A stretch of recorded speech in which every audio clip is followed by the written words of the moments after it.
India is a high risk country for torture. இல்ல மலேசியாவுக்கும் இந்தியாவுக்கும் சித்திரவதைக்கு எதிரான சட்டம் கிடையாது. சித்திரவதைக்கு எதிரான சட்டத்தை அஜித் குமார் சட்டம் என்ற ஒரு சட்டத்தை நீங்கள் உருவாக்குங்கள். இது இந்தியாவுக்கு வழிகாட்டுகின்ற சட்டமாக இருக்கும். ரோமியோ பிக்சர்ஸ் தயாரிப்பில் சிவா நடிப்பில் ராம் இயக்கத்தில் பறந்து போ வெற்றி நடை போடுகிறது. Let's go holidays. It's time to travel beyond the boundaries.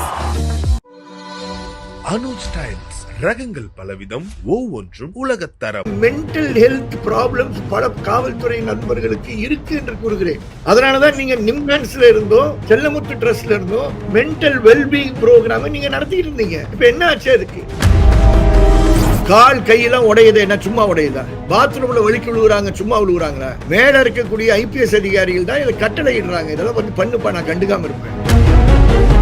முதலமைச்சர் என்ன பண்ணியிருந்தா நல்லா இருந்திருக்கும். அவருடைய கட்சிக்காரர்கள் சிலர் உட்கார்ந்து சட்டத்தில் இருக்கக்கூடிய முன்னேற்றங்களை தடுப்பதற்கு சில முயற்சிகள் செய்தார்கள் என்று உங்களுக்கு தெரியும். 50 லட்சம் ரூபாய் சம்பந்தமா ஒரு காவல்துறை அதிகாரியை வச்சு பேசினாங்களே, கண்டிச்சிருக்கணும். கட்சி ரீதியா நடவடிக்கை எடுத்து அமைச்சர்கள் எத்தனை இடத்துல அழுத்தங்கள் கொடுக்குறாங்க, துவச்சி எடுன்னு சொல்றாங்க. இதெல்லாம் நடக்குது. நடக்காத பற்றி மக்கள் பேசுறாங்க. போஸ்ட்மார்ட்டம் ரிப்போர்ட்ஸ் எல்லாம் கஸ்டோடியல் டெத்ல 24 மணி நேரத்திற்கு கொடுக்கணும். எனக்கு நேற்று சாயங்காலம் தான் எனக்கு சீல்டு கவர்ல வரும். பல டீனுக்கு இது தெரியாது, தெரிஞ்சும் தெரியாத போல் ரொம்ப பவர்ல உட்கார்ந்துட்டு இருக்காங்க. மேல இருக்கக்கூடிய அதிகாரிகள் பழி வாங்குவதற்கு பல வழிகள் இருக்கும் என்ற காரணத்தினால் வேற வழி இல்லாமல் இது போன்ற விஷயங்களை செய்வதற்கு தள்ளப்படுகிறார்கள். தயவு செய்து நான் பேசுறத கேட்டுக்கிட்டு ஹெல்த் டிபார்ட்மெண்ட் இனிமே அமைதியா இருக்காதீர்கள். இது ஏதோ போலீஸ் டிபார்ட்மெண்ட் வர்சஸ் எங்களை போன்றவர்கள் நினைக்காதீங்க. சில நேரங்களில் எல்லாம் கூட்டு சதியில் சேர்ந்து கொள்கிறார்கள், தெரிஞ்சும் செய்கிறார்கள் என்பதை வருத்தத்தோடு செய்கிறேன். உடனடியாக நைட்டோட நைட்டா புகார் அனுப்பி எஸ்பி ஆபீஸ்ல இருந்து தென்மண்டல ஐஜியுடைய நடவடிக்கை என்னன்னா, அவனுக்கு 2 ஆர்ம்டு போலீஸ் போட்டிருக்காங்க ராம்நாட்ல. இன்னும் மிரட்டிட்டு இருக்காங்கன்றதுதான் இதுல இருக்கக்கூடிய பரிதாபத்துக்குரிய விஷயம். இன்னும் திரும்ப மாற்றாங்களே என்பதை சுட்டி காட்டுகிறேன். சித்திரவதைக்கு எதிரான கூட்டமைப்பின் உறுப்பினரும் ஹென்றி டிஃபாக்னே ஐயா அவர்களிடம்தான் பேசிக் கொண்டிருக்கிறோம். வணக்கம் ஐயா. வணக்கம் வணக்கம் வணக்கம். எனக்கு உயர் நீதிமன்றத்தில் வாதாடுவதற்கு வாய்ப்பளித்த திருப்போணம் ஜுடிஷியல் மேஜிஸ்ட்ரேட் நீதிமன்றத்தில் பணி செய்கின்ற ஒரு இளம் வழக்கறிஞர் 2024 பதிவு செய்த கார்த்திக் ராஜாவும் அவருடன் இணைந்து அவருக்கு பக்கபலமாக இதில் பணி செய்த திரு கணேஷ்குமார் அட்வொகேட்டுக்கும் எங்க அலுவலகத்தை சார்ந்த அனைத்து வழக்கறிஞர்களுக்கும் முதல்ல நான் நன்றி சொல்ல கடமைப்பட்டிருக்கிறேன். காரணம், இது வந்து பார்த்துட்டு பார்க்காத மாதிரி ஒரு வழக்கறிஞரா நான் இருக்க மாட்டேன் என்று சபதம் எடுத்த அந்த இளம் வழக்கறிஞர். அதனால இந்த புகழ் எல்லாம் யாருக்கு போய் சேரணும்னா அந்த இளம் வழக்கறிஞருக்கு போய் சேரணும். அவர் இந்த வழக்கை வாதாடுவதற்கு வாய்ப்பளித்த காரணத்தினால், அவர் சேகரித்த சாட்சியங்கள் எல்லாம் வைத்த காரணத்தினால், அவர் போஸ்ட்மார்ட்டம் நடக்கும்போது அவரும் கணேஷ்குமாரும் அங்கே முழுமையாக இருந்ததின் காரணமாக தான் இந்த வீடியோஸ் எல்லாம் கலெக்ட் பண்ண முடிஞ்சு, போட்டோகிராஃப்ஸ் எல்லாம் கலெக்ட் பண்ண முடிஞ்சு, பாதிக்கப்பட்டவர்களுக்கு நம்பிக்கை கொடுத்து, அந்த நேரத்தில் நம்பிக்கை இல்லாத நேரம், மிரட்டல்கள் வந்துட்டு இருந்த நேரத்திலே அதை கொடுத்து உயர் நீதிமன்றத்துக்கு கொண்டு போய் அதுக்கப்புறம் சமீப சரித்திரத்தில் இது போன்ற ஒரு ஆழமான ஒரு விசாரணை நீதிமன்றம் நடத்தியதை பலர் பார்த்திருக்க மாட்டாங்க. நீண்ட விசாரணை.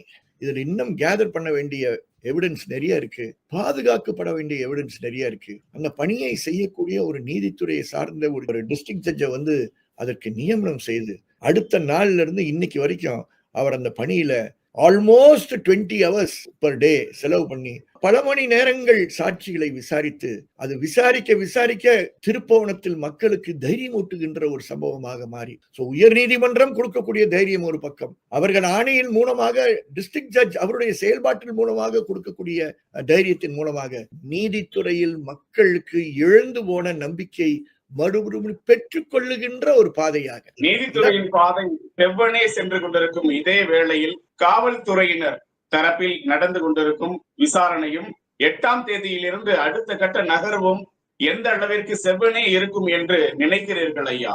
அதாவது இப்ப வந்து மாண்புமிகு முதலமைச்சர் அவர்கள் பல விஷயங்கள் செய்திருக்கிறார்கள்.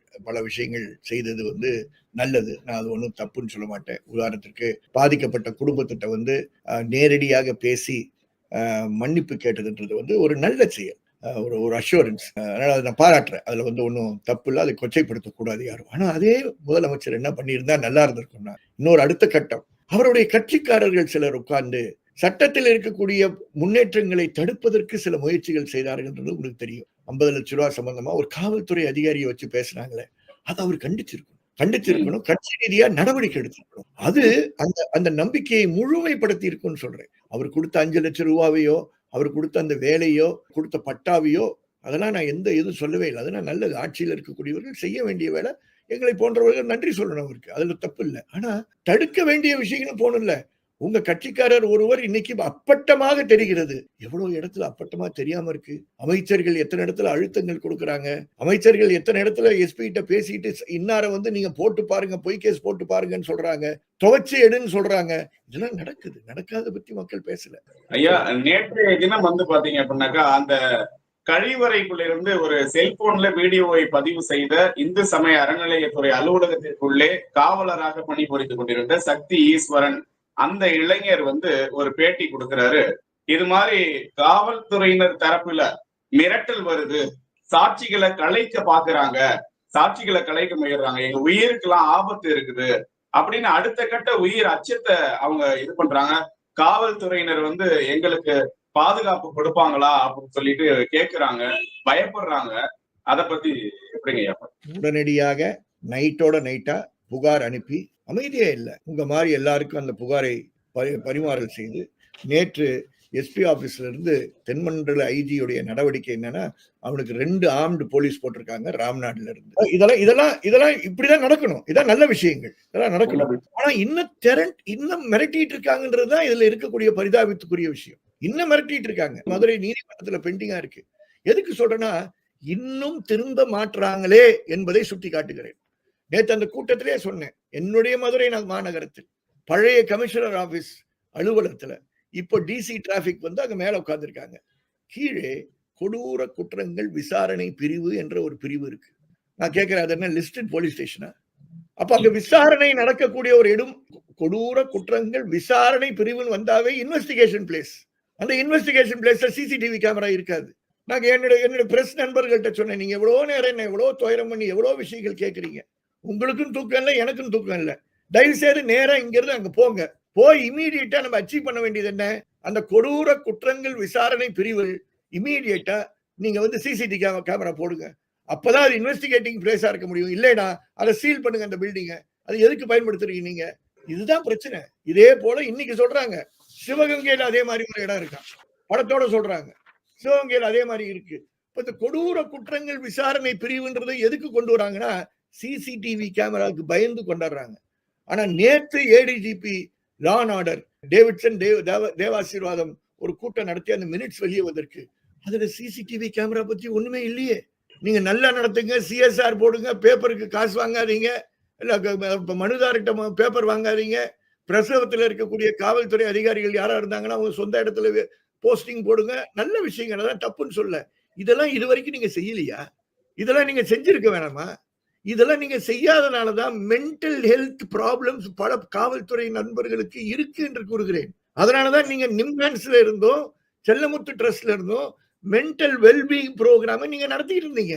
இப்ப என்ன ஆச்சு? அதுக்கு இந்த டிஸ்கிரிமினேஷன் இன் கவர்னன்ஸ் இருக்கக்கூடாது என்ற வார்த்தையை என்னுடைய மாண்புமிகு முதலமைச்சர் கூற வேண்டும் என்பதை நான் கேட்டுக்கொள்கிறேன். அதனாலதான் சிபிஐ விசாரணை வேண்டாம் வேண்டாம் வேண்டாம். ஐயா, இந்த சிபிஐ விசாரணையில இந்த புகார் கொடுத்திருக்கும் நிகிதா அவர்கள் யாரிடம் முதலில் சிபாரிசு தேடினார் என்ற இடத்தில் இருந்து அந்த அலைபேசி தொடர்புகள் டெல்லியில் இருந்து சென்னையில் இருக்கக்கூடிய டேவிட்சன் ஆசீர்வாதம் அவர்களிலிருந்து இங்கே மானாமதுரையில் இருக்கக்கூடிய உயர் காவல்துறை அதிகாரிகள் வரை தொலைபேசியில் உடனுக்குடன் அதிகாரங்கள் பகிரப்பட்டிருக்கிறது, அழுத்தம் கொடுக்கப்பட்டிருக்கிறது. கீழ்நிலை காவலர்கள் எஃப்ஐஆரே இல்லாம அவங்க முடுக்கி விடப்பட்டிருக்கிறார்கள். இந்த தொடர்புகள், அலைவரிசை தொடர்புகள் எல்லாமே சிபிஐயால் விசாரிக்கப்படும் என நம்பிக்கை இருக்கிறதா ஐயா? நீதிமன்றம் மகத்தான ஒரு இன்டர்வியூ ஆர்டர் கொடுத்து எல்லா சாட்சியங்களும் கலெக்ட் பண்ற மிக முக்கியமான பொறுப்பை மாவட்ட நீதிபதிக்கு கொடுத்திருக்கிறார்கள். அதுக்கப்புறம் இந்த சிடிஆர் எல்லாம் கலெக்ட் பண்ணியிருக்காங்க, கால் ரெக்கார்ட்ஸ் எல்லாத்தையும் எடுத்திருக்காங்க. அதையெல்லாம் விசாரித்து நீதிமன்றத்தில் பத்திரமாக வைத்து அறிக்கையை உயர் நீதிமன்றத்துக்கு கொடுப்பார்கள். அதுக்கப்புறம் உயர் நீதிமன்றம் தான் முடிவு செய்யணும், இது சிபிஐ கிட்ட போதா இல்ல ஒரு ஸ்பெஷல் இன்வெஸ்டிகேஷன் டீம் கிட்ட போதா என்றெல்லாம் என்னுடைய தனிப்பட்ட கருத்து. ஐயா, நீங்க ஒரு பதிவுல சொல்லியிருந்தீங்க ஐயா, ரொம்ப அதிர்ச்சிகரமாவே இருந்தது. 20,000 வழக்குகள் இது போல தொடரப்பட்டதில் வெறும் 900 வழக்குகளுக்கு மட்டுமே தீர்வுகள் எட்ட முனைந்திருக்கிறார்கள் என்று சொன்னது ஒரு அதிர்ச்சிகரமான ஒரு பதிவாக இருந்தது ஐயா. அந்த புள்ளி விவரம் குறித்து விளக்க முடியுமா? இது என்னுடைய புள்ளி விவரம் இல்ல, தேசிய மனித உரிமை ஆணையத்தினுடைய புள்ளி விவரம். தேசிய மனித உரிமை ஆணையத்தினுடைய ஒரு கைட்லைன்ஸ் என்னன்னா, எங்கெங்கெல்லாம் கஸ்டோடியல் டெத் நடக்குதோ அந்த கஸ்டோடியல் டெத் நடக்கக்கூடிய மாவட்டங்கள்ல மாவட்ட ஆட்சித்தலைவரும் மாவட்ட காவல்துறை கண்காணிப்பாளரும் சம்பவம் நடந்து 24 மணி நேரத்திற்குள் தேசிய மனித உரிமை ஆணையத்திற்கு தானாகவே ஒரு அறிக்கை அனுப்ப வேண்டும். அதனாலதான் இந்த 20,000 வழக்குகள் பதிவாயிருக்கு. அந்த 20,000 வழக்கு 2017 இருந்து 2024 வரை நடந்திருக்கக்கூடிய வழக்குகள். அதுல 998 வழக்குல மட்டும்தான் தேசிய மனித உரிமை ஆணையம் 2017 to 2024 வரைக்கும் காம்பன்சேஷன் கொடுத்திருக்காங்க. அதே வழக்குகள்ல வெறும் 28 வழக்குல மட்டும்தான் டிசிப்ளினரி ஆக்ஷன் ரெக்கமெண்ட் பண்ணியிருக்காங்க. 0 வழக்குகளில் 0 வழக்குகளில் அவர்கள் மேல் குற்றவியல் நடவடிக்கையை எடுக்க வேண்டும் என்று பரிந்துரை செய்திருக்கிறார்கள். இதுதான் யதார்த்தம். இதுதான் தேசிய மனித உரிமை ஆணையம் நினைச்சீங்கன்னா மாநில மனித உரிமை ஆணையத்துடைய ஃபிகர் எப்படி இருக்குன்றது நீங்க யோசித்து பாருங்க. சம்பவம் 27, 28 நடக்குது. நேற்றைய தினம்தான் SHRC சுவமோட்டோ நோட்டீஸ் எடுக்கிறாங்க. எல்லா பத்திரிகைகளும் இதை பத்தி பேசியாச்சு. உயர் நீதிமன்றமே 30ஆம் தேதி அவர்கிட்ட பேசப்பட்டாச்சு. 1ஆம் தேதி பேப்பர்ல இருந்து ஓடிக்கிட்டு இருக்கு. நேற்று தான் SHRC சுவமோட்டோ எடுக்குது. இதுதான் நான் வருத்தப்படுகின்ற செயல், நான் கவலைப்படுகின்ற செயல். இந்த நிறுவனங்கள்லாம் உருவாக்கப்பட்டது இது மாதிரி ஆணையங்களை செயல்படுத்த வேண்டும், மக்களுக்கு வேகமாக தீர்வு பெற்றுக் கொடுக்கக்கூடிய ஆணையங்களாக இருக்க வேண்டும். தேசிய மனித உரிமை ஆணையம் என்னன்னா சர்வதேச ரீதியில டவுன் கிரேட் ஆயிடுச்சு. SHRCக்கு கிரேடே கிடையாது. SHRC உடைய வெப்சைட் இன்னும் தமிழ்ல கூட கிடையாது. சித்திரவதைக்கு எதிரான ஒரு கடுமையான சட்டத்தை தமிழக அரசு இயற்ற வேண்டும், மத்திய அரசு கொண்டு வர வேண்டும் என வலியுறுத்தி இருந்தீங்க. அது இந்த அஜித்குமாருடைய மரணத்திற்கு பிறகாவது சாத்தியமாக்கப்படுமா? நம்பிக்கை இருக்கிறதா ஐயா? அதாவது சட்டம் கொண்டு வர வேண்டியவர்களுடைய வேலை ஆட்சியில் இருப்பவர்கள். அதனாலதான் நான் மாண்புமிகு முதலமைச்சரிடம் மரியாதையுடன் கூறுகிறேன், நீங்கள் CBI ஒப்படைக்கணும்ன்றது உங்களுடைய வெளிப்படைத்தன்மையாக இருக்கலாம். நான் தனிப்பட்ட ரீதியாக அது சரியல்ல. லோக்கல் இன்வெஸ்டிகேஷன் இருக்கட்டும், நல்ல இன்வெஸ்டிகேஷன் டீம், உயர் நீதிமன்றம் கண்காணிக்கக்கூடிய இன்வெஸ்டிகேஷன் டீமா இருக்கட்டும். ரிப்போர்ட் பண்ணணும், நாங்க ப்ரோக்ரஸ் பண்ணிட்டு இருக்கோம் காட்டணும். அப்பதான் தூங்கிட்டு இருந்தாங்கன்னா எழுப்பிடுவாங்க. அவ்வளவுதான். நீங்க என்ன செஞ்சீங்கன்றதால அது நீதிமன்றத்துக்கு உங்களுக்கு இருக்கட்டும். ஆனா நீதிமன்றம் கண்காணிக்கிறதுன்னு தெரிஞ்சாதான் விஷயங்கள் மாறும். அதுக்காக சொல்றேன். 2, இதுதான் நேரம். தேசிய ரீதியில சித்திரவதையை தடுப்பதற்கு சட்டம் கிடையாது. அதனால நீங்க மாநில ரீதியில புதிய புதிய சட்டங்கள் கொண்டு வரணும், புதிய பாலிசிஸ் கொண்டு வரணும்னு துடித்துக் கொண்டிருக்கிறீர்கள். நல்ல விஷயம். தேசிய கொள்கை, கல்விக் கொள்கை வரும்போது எங்களுக்கு மாநில கல்விக் கொள்கை வரணும்னு சொல்லி கேட்டீங்க. நீங்க தயவு செய்து இப்ப மாநில ரீதியாக சட்டம் இல்லாத சித்திரவதைக்கு எதிரான நிலையில் சித்திரவதைக்கு எதிரான சட்டத்தை, அஜித்குமார் சட்டம் என்ற ஒரு சட்டத்தை நீங்கள் உருவாக்குங்கள். உங்களுக்கு நம்பிக்கை இருக்கோ அவர்களை அழையுங்கள். இப்ப டிராப்ட்ஸ் எல்லாம் கேளுங்க, டிராப்ட்ஸ் எல்லாம் உங்களுக்கு கொடுக்குறோம். நாங்க ஒரு சட்டத்தை கொண்டு வாருங்கள். அந்த சட்டம் அவசியம். இது இந்தியாவுக்கு வழிகாட்டுகின்ற சட்டமாக இருக்கும். அதுதான் ஒரு சமூக நீதி அரசினுடைய பதிவாக இருக்கும் என்பதை மிக தாழ்ச்சியுடன் கூறுகிறேன். உயர் அதிகாரிகள் தரப்பிலிருந்து ஒரு அழுத்தம் கொடுக்கப்பட்டால் இங்கே இருக்கக்கூடிய சாமானிய காவலர்கள் முன்பின் குற்ற வழக்கு இருக்கிறதா என்ன என்று தெரியாமலேயே இத்தனை கடுமையாக விசாரிக்க வேண்டுமா? மேல இருக்கிறவங்க சொன்னா கீழே இருக்கவங்க செய்யலைனா நாளைக்கு வேற ஏதோ செஞ்சிருவாங்கன்ற பயத்துடன் இருக்கக்கூடியவர்கள். காவல்துறையில இருக்கக்கூடிய சேரக்கூடிய கான்ஸ்டபிள்ஸ் எல்லாம் ஏதோ பெரிய வசதியான குடும்பத்தில் பிறந்தவர்கள் கிடையாது. ஏன் சப் இன்ஸ்பெக்டர்ஸா இருக்கவங்க, இன்ஸ்பெக்டர்ஸா இருக்கவங்க, நேர்மையா இருக்கவங்கன்னா சராசரி மனிதர்கள், நல்ல மனிதர்கள். நேர்மையா இருந்தாங்கன்னா சராசரியாக நல்ல குடும்ப வாழ்க்கையை ஓட்டி கொண்டிருப்பவர்களாக இருப்பார்கள். அவர்கள்லாம் மேல இருக்கக்கூடிய அதிகாரிகள் சொல்வதை செய்யவில்லை என்றால், மேல இருக்கக்கூடிய அதிகாரிகள் பழி வாங்குவதற்கு பல வழிகள் இருக்கும் என்ற காரணத்தினால் வேற வழி இல்லாமல் இது போன்ற விஷயங்களை செய்வதற்கு தள்ளப்படுகிறார்கள். கால் கையெல்லாம் உடையது என்ன சும்மா உடையதா? பாத்ரூம்ல வலிக்கு விழுகுறாங்க, சும்மா விழுகுறாங்களா? மேல இருக்கக்கூடிய IPS அதிகாரிகள் தான் இதை கட்டளை இடுறாங்க. இதெல்லாம் பண்ணுப்பா, நான் கண்டுக்காம இருப்பேன். கால் உடைஞ்சா நான் கேட்க மாட்டேன். பாத்ரூம்ல கால் உடைஞ்சா நான் கேட்கவே மாட்டேன். அவனுக்கு எது கூட வேணுமா பிளாஸ்டர் போட்டுக்கோ, கேட்க மாட்டேன். இன்னும் ஒரு கட்டு அதுக்கு மேலேயே சொல்றேன். ஹெல்த் சர்வீசஸ் செக்ரட்டரிட்ட நான் வேண்டி கேட்கிறேன். இந்த போஸ்ட்மார்ட்டம் ரிப்போர்ட்ஸ் வருது இல்ல, இந்த போஸ்ட்மார்ட்டம் ரிப்போர்ட்ஸ் எல்லாம் கஸ்டோடியல் டெத்ல 24 மணி நேரத்திற்கு கொடுக்கணும். எனக்கு நேற்று சாயங்காலம் தான் எனக்கு சீல்டு கவர்ல வருது. தப்பு. இது உங்களுடைய தமிழ்நாடு மெடிக்கல் கோட்ல சேர்க்கணும்ன்றது ஹெல்த் செக்ரட்டரிக்கு தெரியணும். Director medical services, medical education அதை சேர்க்கணும். பல டீனுக்கு இது தெரியாது, தெரிஞ்சும் தெரியாத போல் தெம்பா பவர்ல உட்கார்ந்துட்டு இருக்காங்க. அவர்களுக்கெல்லாம் இது சவால் விடுகின்ற ஒரு வழக்கு. மதுரையை சார்ந்த டீல் டாக்டர் அருளுக்கு நான் நன்றி சொல்றேன். தாமதம் இருந்திருக்கலாம், ரிப்போர்ட் வந்து வெளியே வர்றதுக்கு தாமதம் இருந்திருக்கலாம். ஆனா உங்க ஃபரென்சிக் டிபார்ட்மெண்ட்டை சொல்லுங்க, அந்த தாமதம் இனிமேல் இருக்கக்கூடாதுன்னு சொல்லுங்க. இனிமேல் இருக்கக்கூடாது. எந்த கஸ்டோடியல் டெத் நான் சொல்ல, உயர் நீதிமன்றம் ஜஸ்டிஸ் ஜி ஆர் சுவாமிநாதனுடைய 2/12/2020 அன்று Santhosh versus district collector Madurai என்ற வழக்கில் வந்த தீர்ப்பு. ஆகவே இது வந்து கூட்டு முயற்சி. இது வெறும் காவல்துறை சார்ந்த விஷயம் இல்ல. ஜுடிஷியல் மேஜிஸ்ட்ரேட்ஸ் நேர்மையா இருக்கணும். இந்த திருப்போணம் கேஸ்ல ஜுடிஷியல் மேஜிஸ்ட்ரேட் அங்க அந்த 3.5 மணி நேரம் 3.25 மணி நேரம் அங்கே இருந்தார். அதை தாண்டி இன்கொஸ்ட் நடத்துறதுக்கு இன்னொரு 2 மணி நேரம் இருந்தார். இது போன்ற ஜுடிஷியல் மேஜிஸ்ட்ரேட் தங்கள் முன் சித்திரவதையால் கொண்டு வரப்படுபவர்களை விழித்திருந்து பார்த்து கண்டுபிடிப்பதன் மூலமாக தான் பலருக்கு நீதி கிடைக்கும் என்ற நம்பிக்கை அவர்களுக்கும் வர வேண்டும். அதனால இது போலீஸ் துறை சார்ந்த விஷயம் இல்ல, நீதித்துறை சார்ந்த விஷயம், மருத்துவத்துறை சார்ந்த விஷயம், சிறைத்துறை சார்ந்த விஷயம். இதெல்லாம் ஒழுங்கா விசாரணை செஞ்சிருந்தா அந்த 9 பேர் சிறையில் இருக்காங்களா சாத்தாங்குளம் வழக்குல, அந்த துறை கூட அவர்கள் மேல் துறை ரீதியா நடவடிக்கை எடுக்கல என்ற வெக்கம் நம்ம கிட்ட இருக்கு.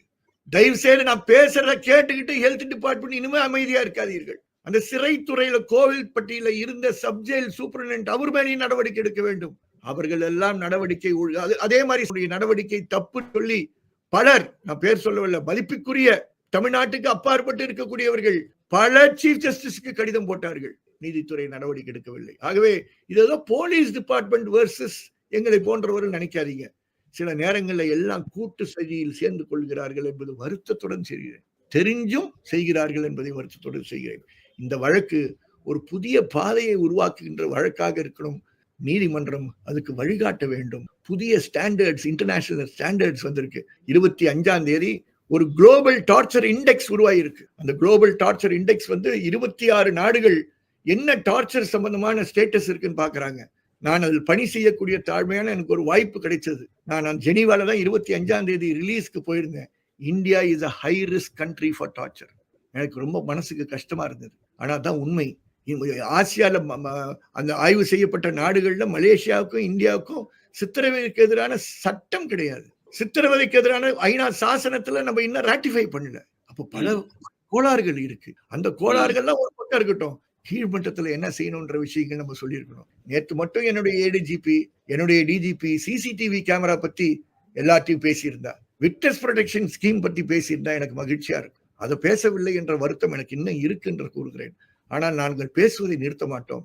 எங்களுக்குள் இருக்கக்கூடிய நம்பிக்கை குறையாது. நீதிமன்றத்தின் மேலும் சட்டத்தின் ஆட்சியின் மேலும் இருக்க நம்பிக்கை குறையவே குறையாது. நீதிமன்றம் அதிகமாக செயல்படும் போது மக்களுக்கு ஆழமான நம்பிக்கைகள் உருவாகி இன்னைக்கு எத்தனை நபர்கள் பல மணி நேரங்கள் அந்த திருப்புவனத்துல டிஸ்ட்ரிக்ட் பேசிட்டு இருக்காங்கன்னு பாருங்க. இவங்களுக்கு யார் தைரியம் கொடுத்தாங்க? ஹென்ரி ஃபேனா கிடையாது, வேற இயக்கங்களா கிடையாது. நீதிமன்றம் மட்டும்தான், உயர் நீதிமன்றம் மட்டும்தான். ஆகவே நீதிமன்றங்கள் ரொம்ப சென்சிட்டிவா செயல்பட வேண்டிய ஒரு காலகட்டம் வந்துருச்சு. சும்மா அரசு வழக்கறிஞர் சொல்லுகின்ற எல்லா வாதங்களையும் அப்படியே உள்வாங்கி கொண்டு நீங்கள் நீதிமன்றத்தில் அமரும் பொழுது நீங்களும் இது போன்ற தவறான பாதையில் காவல்துறை போவதற்கு காரணமாக இருக்கிறீர்கள் என்பதை மிக பொறுப்புடன் கவனமாக தாழ்ச்சியுடன் நான் கூற கடமைப்பட்டிருக்கிறேன். 8ஆம் தேதி என்ன ஆகுதுன்னு பார்ப்போம். நல்ல நல்ல நீதிபதிகளுடைய கையில் இருக்கு. இதுவரைக்கும் எடுத்திருக்கக்கூடிய முயற்சிகள் நல்ல பாதையில் காட்டுது. நம்ம எங்க வேலை என்னன்னா திருப்போணத்துல உட்காந்து வேலையை செய்யறோம். சாட்சிகளை கொண்டு போய் சேர்க்கக்கூடிய பணியை செஞ்சுட்டு இருக்கோம். இப்போ நான் உங்க இன்டர்வியூக்காக தான் இருக்கேன். முடிச்ச உடனே நான் திருப்போணம் தான் போறேன். இந்த வேலையை இறுதி வரை அமைதியாக கொண்டு செல்ல வேண்டிய, ஆரவாரம் இல்லாமல் கொண்டு செல்ல வேண்டிய, பொறுப்புடன் கொண்டு செல்ல வேண்டிய, ஏன்னா தமிழக சமூகம் நம்மளை நம்பி இருக்கு. நன்றி. ரோமியோ பிக்சர்ஸ் தயாரிப்பில் சிவா நடிப்பில் ராம் இயக்கத்தில் பறந்து போ வெற்றி நடை போடுகிறது. Let's go holidays. It's time to travel beyond the boundaries. Anuj styles ரகங்கள் பலவிதம், ஒவ்வொன்றும் உலகத்தரம்.